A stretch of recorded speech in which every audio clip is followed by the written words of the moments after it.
All right, so thank you very much for coming tonight. We're really excited to share this project with everyone, and really importantly, get your feedback and get some more information from you about how you're experiencing flooding, other climate impacts in your neighborhood.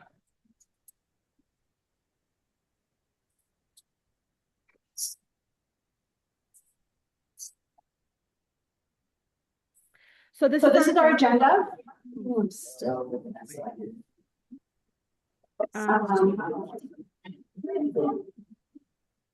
we're going to tell you about the project. We're going to talk about green infrastructure in Boston. Not sure how many of you know what green infrastructure is, so we're going to talk a little bit about that. We're going to talk about this project, which is funded through the state to help us collect information about flooding and identify strategies to address that. And we're finally going to talk about some concept designs and some ideas that we have for a particular neighborhood that has experienced flooding. So all participants online should be muted. And then once the presentation is over, we'll take questions and comments. For those of you participating online, if you could put your questions and comments in the chat, or when we get to the question and answer section, you can raise your hand using the reaction button at the bottom of your screen. So first, let me introduce the project team. So this is a joint effort among the City of Boston, Weston and Sampson Engineering, the three watershed associations in Boston, the Neponset River Watershed Association, the Charles River Watershed Association, and the Mystic River Watershed Association, as well as community organizations throughout the city. And they're listed here. And they've been instrumental in sort of getting the word out about the project and helping to collect the information necessary so that the city can be planning and identifying and prioritizing areas for green infrastructure. So should we introduce the project team who are here in the room now? Yes. So, so my name is Carrie Snyder. I'm the Managing Director for Community Resilience at the Neponset River Watershed Association. I'm going to pick on Anna next. Green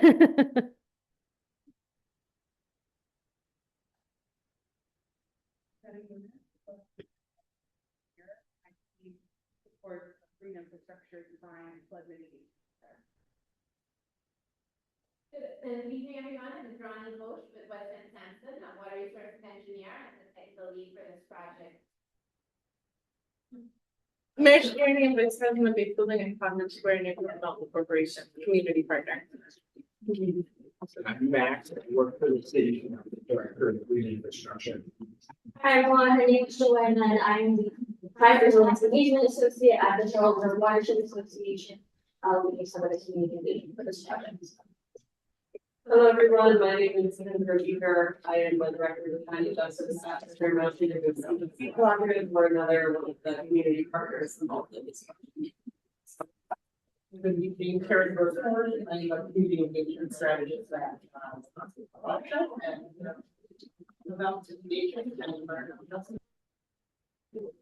and Karen's responsible for the awesome food we have here tonight.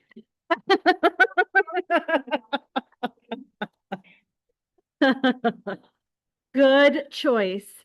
All right, and with that, I'm going to turn it over to Max Rome from the City of Boston to talk about the project. Oh, sorry.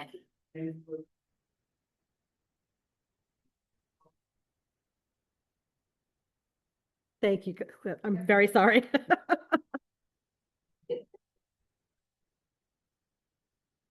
Yeah, well, it's so nice to meet everybody, and hopefully we're going to tell you some things that you're interested in hearing.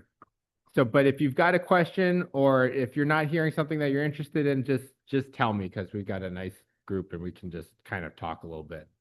So what is stormwater? Green infrastructure. My whole job is really about stormwater. And you don't really have to talk about stormwater when you're in a wetland or when you're in a forest or when you're out in a natural place. But stormwater is what happens when we've got a lot of rain and it falls on pavement, it falls on the streets, it picks up all the pollution, and it's trying to make its way into our pipes, and then it's carrying all that pollution into ponds and rivers. So believe it or not, I think when we think of like aquatic pollution, you might think of like wastewater or something really toxic, but just what's coming off of the streets is the real challenge for all the ponds and rivers that we care about, for the Neponset, the Charles. What's the problem? It's both the quality, that's what we talk about when we talk about pollution that's getting carried with stormwater. It's making it not safe to swim. It's making it so that we've got these toxic algal blooms sometimes. And then the other one is quantity. Sometimes there's just too much water trying to get into the drain at the same time. So kind of maybe a fun fact for everybody is take a guess. What do you think when people designed the city's sewers, what size storm do you think they were designed for? How many inches of rain? Big storm, little storm? What do you think, Earl? A small storm. Well, it's actually kind of impressive. They were designed for like a 10-year storm, but kind of in the 1960s. So, we know that these storms are getting bigger and bigger. And basically, the city of Boston's strategy is they don't want to go and dig up every street in the whole city and put in bigger pipes. So the goal is, can we find ways to kind of keep all of that water on the street, keep that water in a safe way on the landscape before it gets into the pipe. And stormwater flooding, is kind of a big deal. And, what this map shows is that it's really going to be everywhere in the whole city. It's not just going to be in one neighborhood or another, but when it's raining really hard, especially in the next kind of 20, 30 years, we're going to expect to see some flooding that can be damaging. And, what my job with the city is all about is green infrastructure, which is kind of just a fancy way to say, can we get the built environment to work a little bit more like the natural environment? So can we find ways to get the water that falls on roofs and roads to soak into the ground, to soak into soil, to nourish plants instead of going right into the pipes that go into the rivers and ponds? And, these are some examples of strategies that we use to do that. The one that you might hear about a lot is a rain garden, just a little garden that's just gonna catch rain, hold it when it's raining hard, and then let it soak into the ground over a couple days. But as you walk around the city, take a look at the streets and the sidewalks, and in a lot of places you'll see that there are little paving stones next to trees.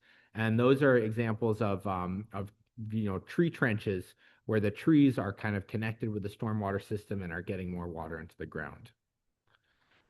So the reason that I really like green infrastructure, and some other people here who I know are doing green infrastructure too, is co-benefits. When you build a pipe, it's good for moving water, but when you build a rain garden, it's also good for plants and animals, and it's good for making our city more beautiful and more livable. So that's what we're really focused on, is how can we kind of solve some of these stormwater problems in a way that makes our city better and delivers the best benefit. So I'm going to show kind of some just nice pictures of green infrastructure in Boston. You guys might know some of these spots. This is a rain garden at Franklin Field, Boston Housing Authority. This is kind of a classic little rain garden. It's got a curb. You can see that there's this little ramp for the water to run into it off of the street. And it makes a really nice garden in a place that there wasn't a garden before. This is in my neighborhood, Cassidy Playground in Brighton. Nubian Square, this is another like really, really classic, I think a really nice project. You can see the little cuts in the curb where that water can come in off the sidewalk. So you can just imagine all that water, instead of running right into the catch basin and kind of, fighting with the rest of the water coming off the city street, it's being held, it's watering these plants, it's beautifying our neighborhood. And then here's a project right in Mattapan Woods. It's an urban wild, but there's so much water trying to get in there at all times. So we've got to find some other ways to kind of let the water move into those wetlands without flooding the paths. So these are porous pavers. Right now you can see they're having a little bit of issues because there's just so much water coming off the city street. If you're interested in this, talk to me, because we're thinking about doing a little project to maybe remove some pavement and give a little bit more green space at the end of that road. Another urban wild project. And then can talk about some of the green infrastructure projects in Mattapan. So there's kind of a lot going on in Mattapan. I don't know if folks recognize some of these projects, but Cummins Highway, these Wood Ave safety improvements. Do people know about these projects that are happening?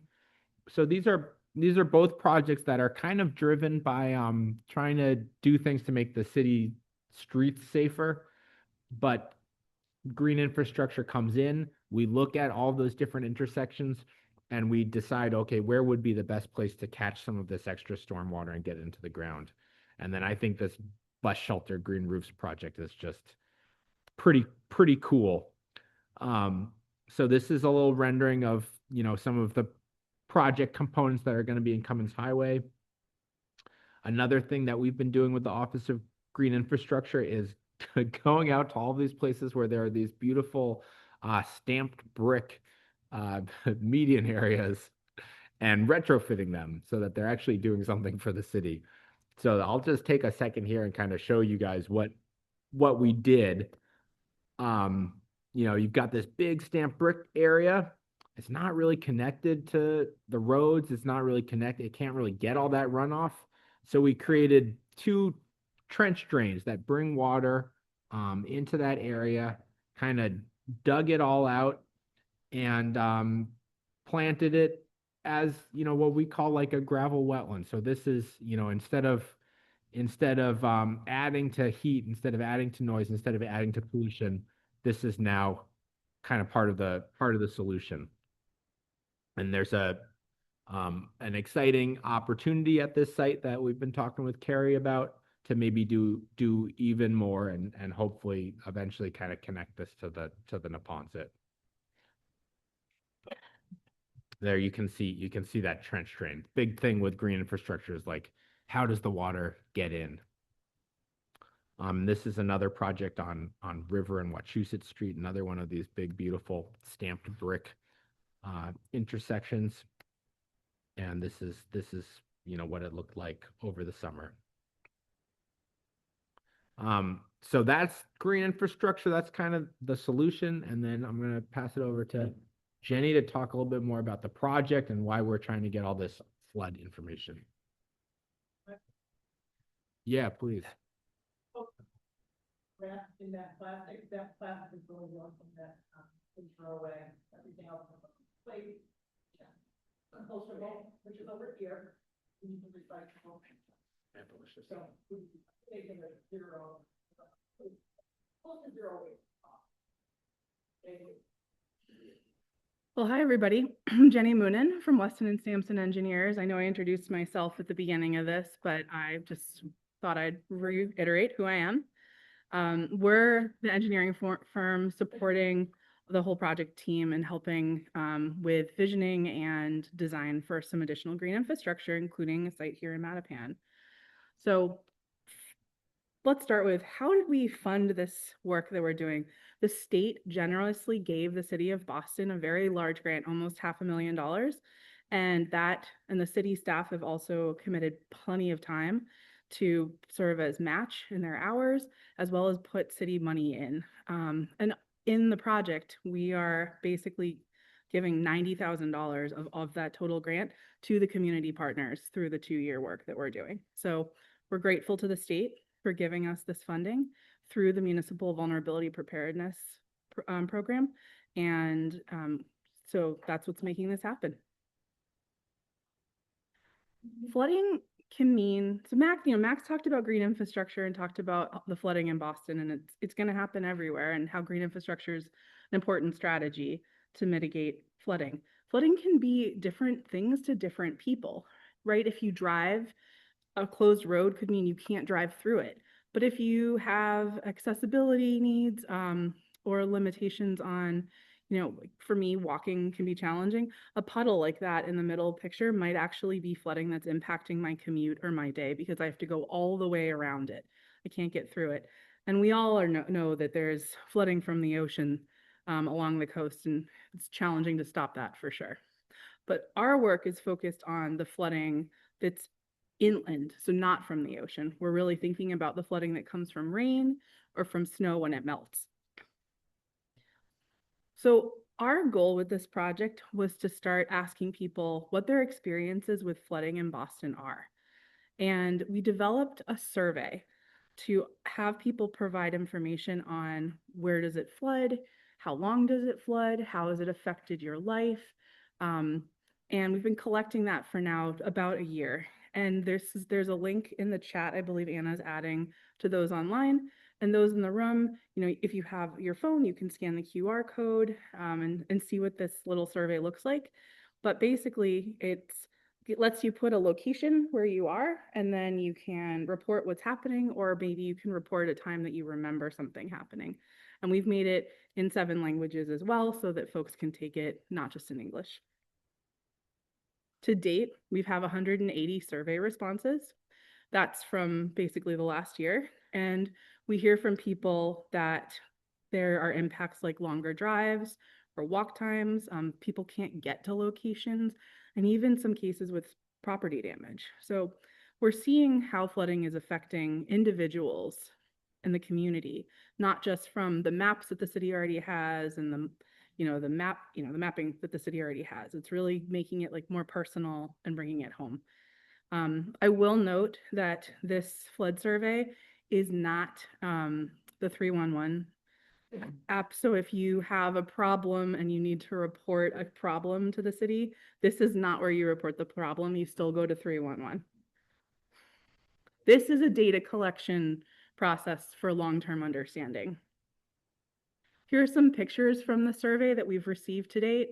You can see some examples of what kind of, we get a picture. You can see where it floods. So the picture on the left is right next to this Boston Nature Center from April 2024. And the picture on the right is actually a flooded access road right to the entrance from April 2024. So quite a bit of flooding just right here. So before we move on, I'd love to hear from folks in the room and even folks online, Anna, that what have you experienced for flooding in Boston that's affected your life, your community, your commute? I'd love to hear if anyone wants to share. I see somebody raise their hand online. I'll start with, I guess we'll start with a person in the room. Go ahead. And when there's a combination of, sorry.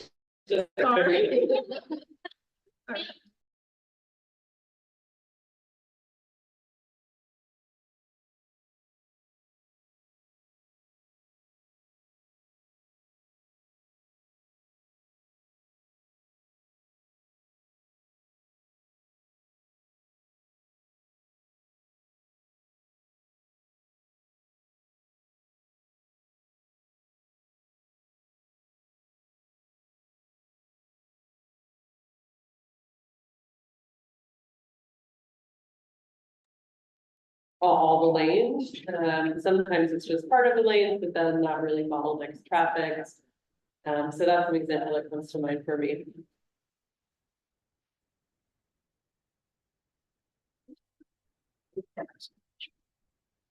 I saw another thing. I use a little ball. a resident of, Mattapan for over 50 years. I lived at the back of the Mattapan, also the back of the graveyard in Almont. I am a part of the Mattapan Woods project that's going on. And where we live, if we get more than 3 days of rain, we have flooding. Question also to the city itself is that, the back of Kennebec Street, we have no drains. We live on a private way. They are trying to address it, but we have no storm drains to catch the water. When they built the Mattapan, it was built on a pond. And this is years and years ago, so it's been there for a number of years. As the city itself has expanded from downtown to out here, I feel like we're the end of the city. I get up in the morning, I say hello to all my graveyard people. They're the best neighbors you want to have. But what happens is, it's the end of the city, and it would seem like the way that they built the city towards the end of it, it's like, the graveyards have the majority of the, vacant land.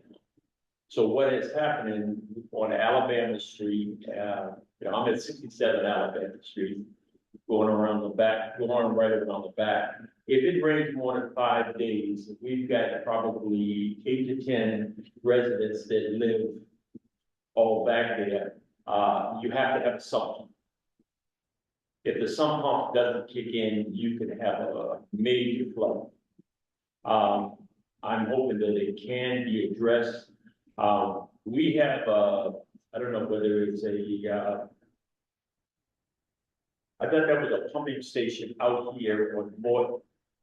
And I'd like to see if we could clarify, is that to help us, or is that, or do you guys know what? And I got a particular question for you. When people are welding their sump pumps, are they putting them into the sewer, or are they putting them kind of out of the basement window? This is in the basement, this is in the basements. But where are they directing the water? They're directing them outside, well, they're directing them outside to the street. Okay. So what happens is, we fear, after 5 days, let's hope that, pump doesn't stop. Just at my house, I have one sewer that's right there, because I'm on Alabama, and then Carrier, Kennebec is right beside it. But what is taking place, you have a lot of private ways. Say, tree went wrong, they will pick up the garbage. They will plow, but when you call them the potholes.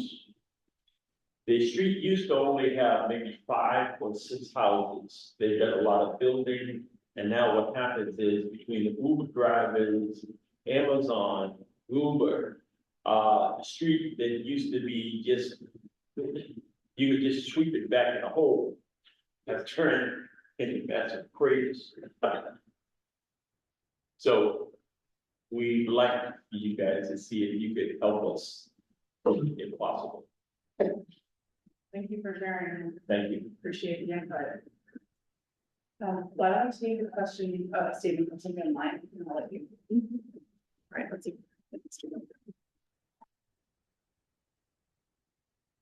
Share that.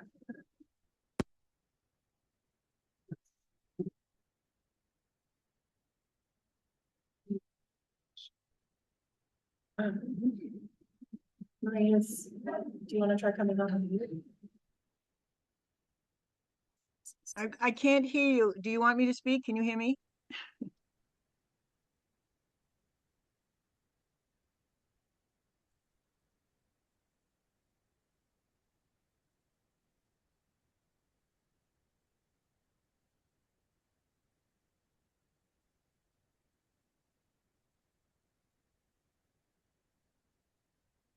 Okay, I guess I'm gonna talk then. I can't hear you. I'm Maria Lyons. I live in the Port Norfolk section of Dorchester, which is basically part of Neponset at the edge of the Neponset River. And in that area, Port Norfolk and all the lower portions of the Neponset area, we have a triple threat from the rain in storms. Not only do we have the water coming in from the ocean when there's a storm surge or an extremely high tide, we also have the stormwater coming down the river from all the way from Foxborough that builds up coming down the river. And then we have the water runoff from Pope's Hill and Ashmont Hill down into the lower regions of the Neponset. So, which is one of the reasons why, Morrissey Boulevard in that section always floods. And Morrissey Boulevard is state, it's not city, but it's also Freeport Street and the neighborhood streets around Morrissey Boulevard that are all getting flooded. In fact, major storms, the Port Norfolk neighborhood, it's so flooded in those areas that we can't even get in and out of our neighborhood. We have to either stay out or stay in, but you can't, there's only two entrances. So if Neponset Circle is flooded and Conley Street, which runs along Trini Ann Beach, is flooded, there's no way in or out into our neighborhood. And that's happened a few times now. But you get a lot of flooding in the low, like I said, the lower levels of all Neponset. So I know, like I said, Marcy Boulevard is DCR, and they do finally have some ideas about putting in rain gardens along Marcy Boulevard. But maybe the city can help too. There's lots of city parks and schools in the area, or just like you're doing with intersections, you can figure out some areas where you can trap the water coming down Ashmont Hill and Pope's Hill before it gets to the lower areas. Thank you. I think we have time for one more. We got maybe one more person in line. I think there was a second person. Jessica, do you want to unmute?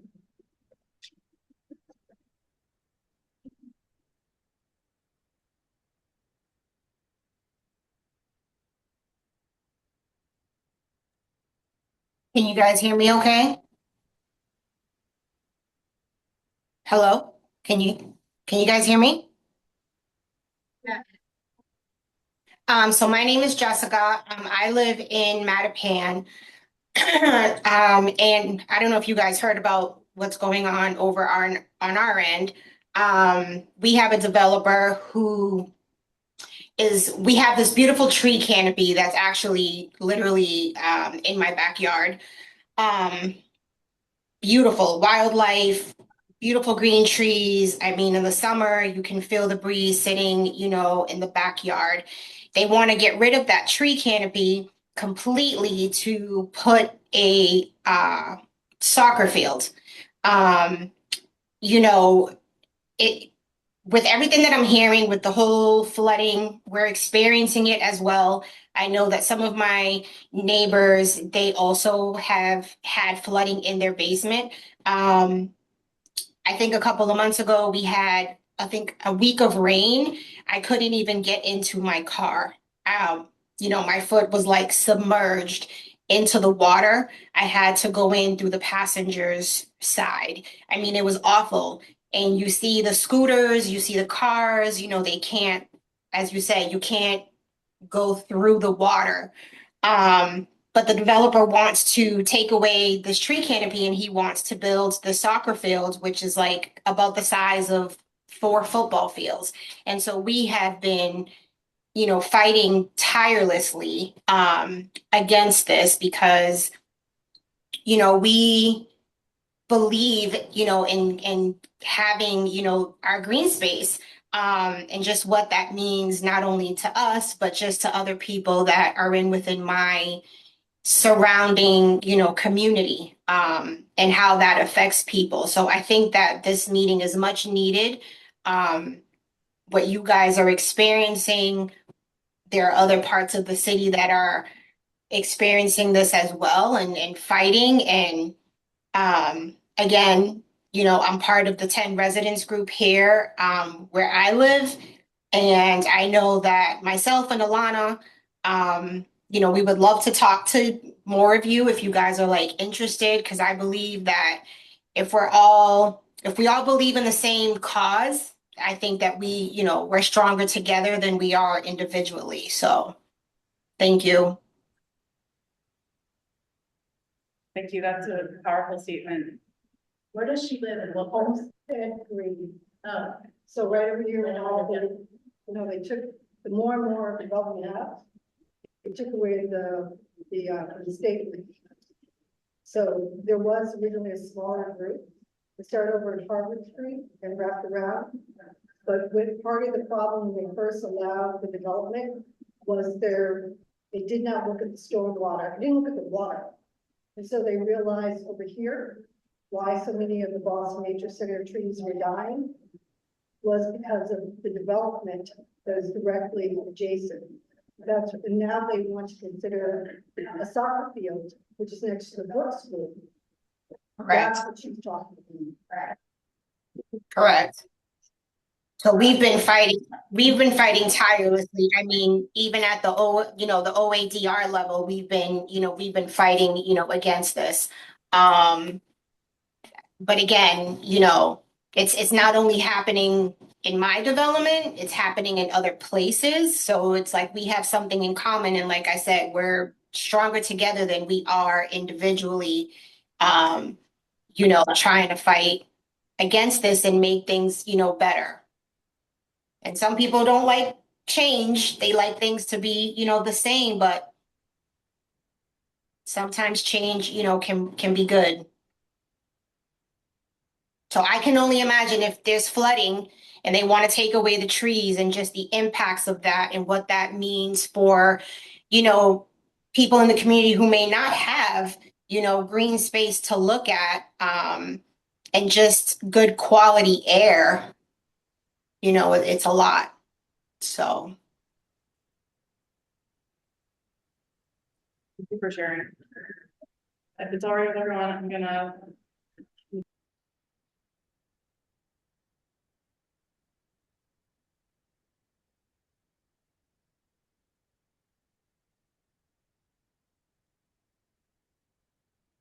Oh, okay. All right. So.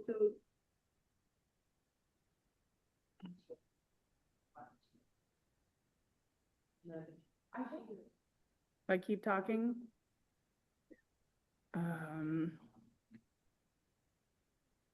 What about now? Thank you guys for bearing with us in the technical. Wait, it's muted there. Yeah. All right. Can folks online still hear me? Yep, I can hear you. Thank you. Okay. So we really appreciate you guys sharing your personal stories because that's a big part of what this project is about, is understanding really how is flooding impacting you as individuals and in your community, your neighborhood.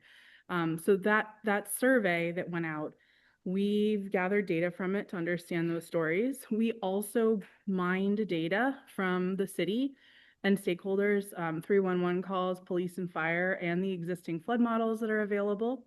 And we also looked at local and state resources, just to understand sort of spatially what's going on in Boston, where you can put green infrastructure. So we've put together this hotspot mapping, and this map is the result of the hotspot mapping across the whole city.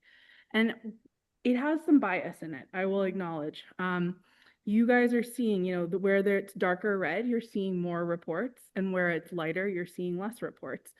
And there may be folks in certain neighborhoods that don't necessarily experience more flooding than other neighborhoods, but just have more access and time to respond to and report flooding conditions. So this you have to look at this with a lens of who has access and time to take, to do the reporting. So it's not completely reflecting exactly where it's flooding everywhere. It's just showing the density of reporting is the best way to think of this. When you zoom into Mattapan, and when you zoom into each neighborhood, you see a different story. And this is the hotspot map for Mattapan. And you can see those dark purple areas are where we had the most flooding data out of all of the information we gathered. there's a lot of ways you can slice this. This is all combined together. This is data from the survey, from 311 reports for about 10 years, and from Boston Water and Sewer, et cetera. So it's pulling it together.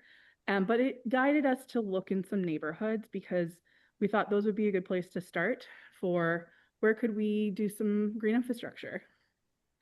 So we have all this information up on an experience page, and it's a way to access this project online and get connected. I'm just going to briefly show folks it. I know Anna in the chat is going to share it. So if I switch to, here it is. Okay. So it's a live page you can go into. You can look at what the project's about, what the purpose is. You can understand the goals, you know, see some great photos, what is flooding, learn about green infrastructure. There's, you know, if you're interested in this kind of thing and feel like looking at it at night or on a weekend, you can understand all of the database, how we put it together. And then there's a link to take our survey here in different languages. There's also a map, interactive map. You can actually see all the different reports, and you can actually click and zoom in and see, you know, what somebody said a flood spot was, and explain what the problem was, when it was reported, how deep the water was, how it impacted them, when it kind of happens. Like this one wasn't during big storms. Does the water flow or does it sort of pool? So you can look at that. You can understand how it mixes in with different populations, like environmental justice folks, or how it integrates with heat maps, the heat mapping. So you can look at all the results and see. You have to bear with me, I'm not using a mouse. So you can play with and explore the heat maps in different ways. So if you're a data person or you like to play online, this is a really fun tool to see how the project's going. And then the green infrastructure sites are, you know, shared as well. So more information on the project results. Yeah, question. Is that map being updated with current incoming survey results, or is it from a period of response that already come in? It's live updated constantly. Yep. And you will not see who submitted it. That is anonymous. Your name is not posted online, just so everyone knows.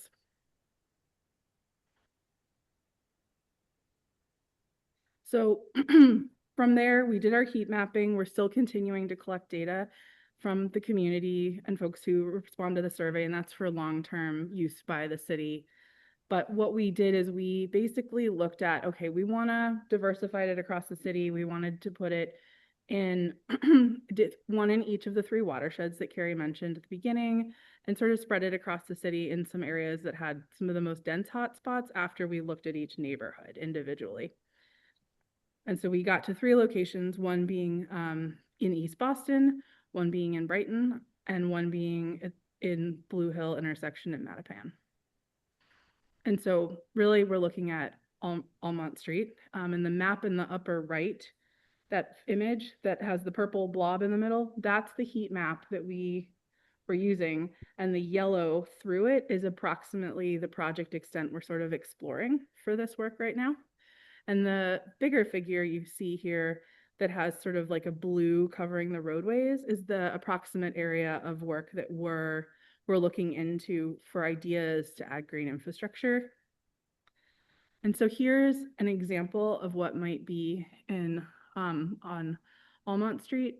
And this would be where, you know, we've looked at where water comes from, where it flows to. We've walked the site and looked at the roadway and the sidewalks. We think there's some space potentially for places to plant more trees and put in, Max talked about tree box filters, or some bioretention or rain garden areas as well. Maybe some permeable pavements on the sidewalks. Max was talking about that. So it's an idea. It's just a vision, and it's something that, you know, we'd love to hear from you guys if you have questions or ideas on this.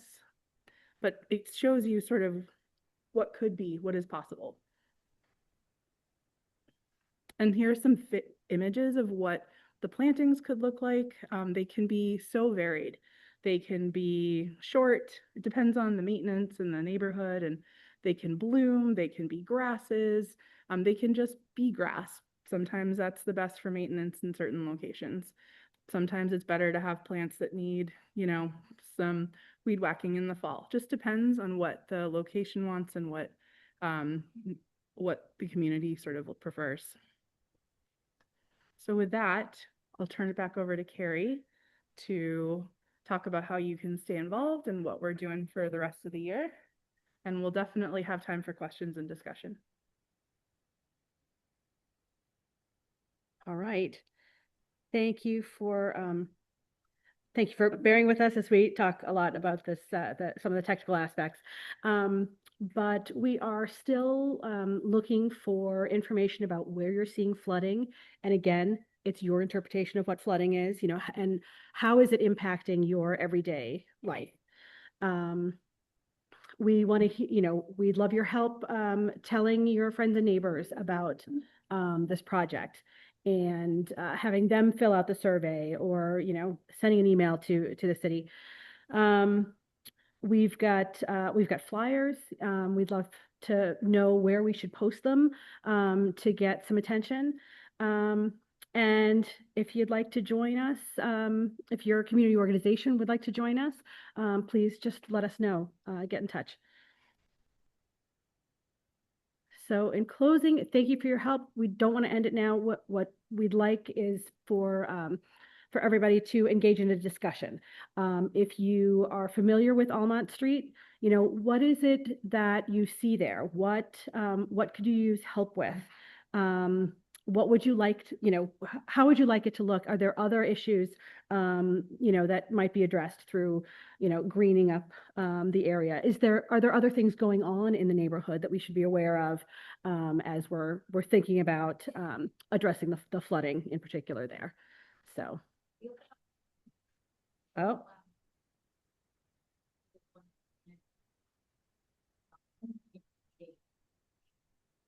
Awesome. So yes, grab your cameras and go to these QR codes. All right. Fatima. The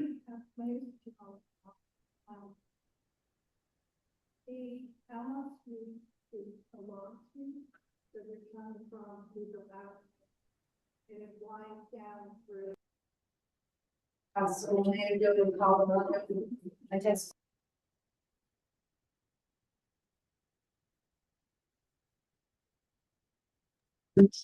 Right now, I'm looking at a certain part of it. My understanding is it's from that first side street just after the park.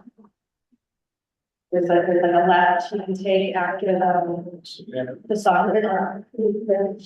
Savannah? It might be entirely streets. If you're going from Louisville Ave down, it's just that. So the majority of the area that I think they're looking at is in front of the. Have you already surveyed the residents from the beginning to Monterey on the stretch? So I don't think a specific canvassing effort has happened. No, we haven't done a canvassing effort. If you think that's a meaningful thing, we should talk about that with the city. Yeah, this is kind of our first, like, introducing this idea for feedback. This is how we're starting to roll it out.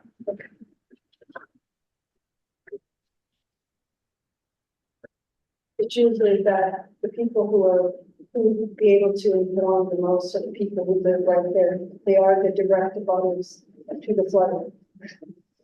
So.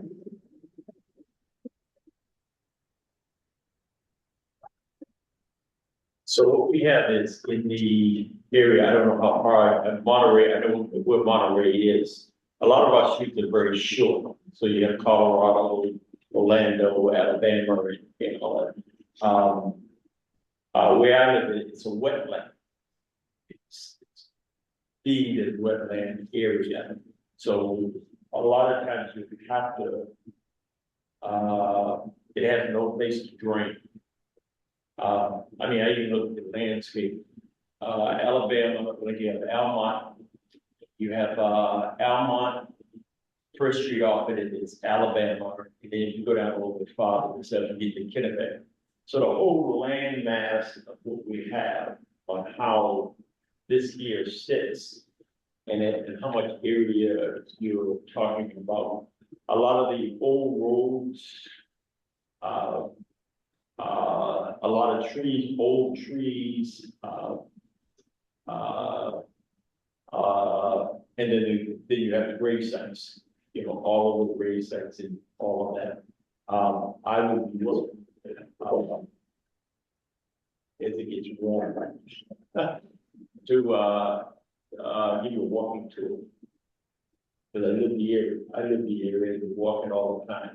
Sometimes my fear factor is when you see people dig, and you see people, they don't think about what effect it's gonna take.